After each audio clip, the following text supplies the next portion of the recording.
Today is a sad day for our community. This is a nightmare for any family. But it's punctuated even harder when that person is a police officer and you know every day there's a chance that that kiss you give your loved one could be the last one. Tony Mazurkowitz and Sino Sang were out yesterday trying to combat the very violence and carnage that I and the chief have talked about over the last 6 months. Tony Mazurkowitz could have said, hey, I got 20 years in, I'm out of here.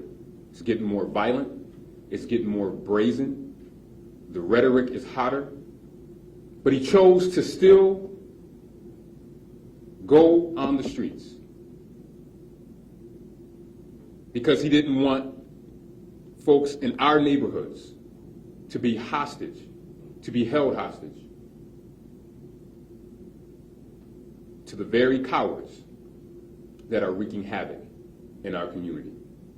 Not only am I sad for the Mazurkowitz family, and we pray for the speedy recovery of Sino Sang, I am angry and upset because all too often we are seeing over and over again blatant disregard for life.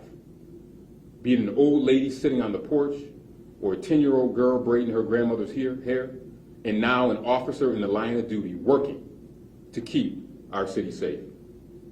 I want to offer again my prayers to the family, all of the men and women of the police department in our city. During the time when I stopped by the hospital and we're at the crime scene, there were officers still out answering calls, even though they knew that 2 of their colleagues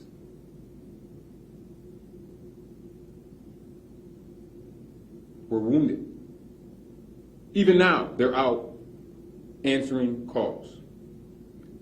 I want to thank again all of our partners. We are going to need to lean on our partners even more, and they have been great.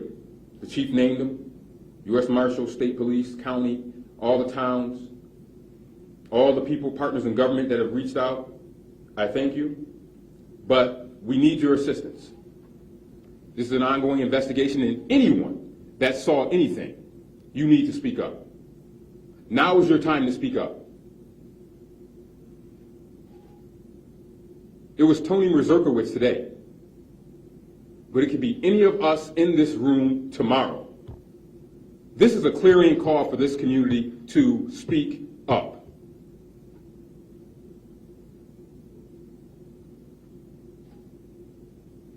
I'm going to ask the media for your patience. I'm going to ask the community for your patience. I'm going to ask that you not speculate. I'm going to ask that you give the family the space, that you give the men and women of the Rochester Police Department the space that they need as they grieve this horrific tragedy. We will have updates throughout the day. I know everyone has lots of answers and questions, but this is a very active, large-scale investigation, and the chief and his team and all of our partners need the space to be able to complete this investigation, and as we get information, we will give it out. But I need to really ask for patience, for respect to the family. But even more importantly, I ask that you keep this family in prayer and that you keep all of their colleagues in prayer.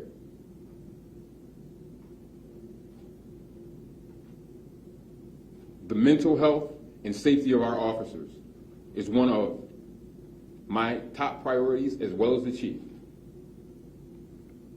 Again, my deepest condolences to the family, Tony Mazurkowitz, and Godspeed for the speedy recovery of Sino Sang. Please pray for our city and our country as we go through this very, very difficult time. Thank you.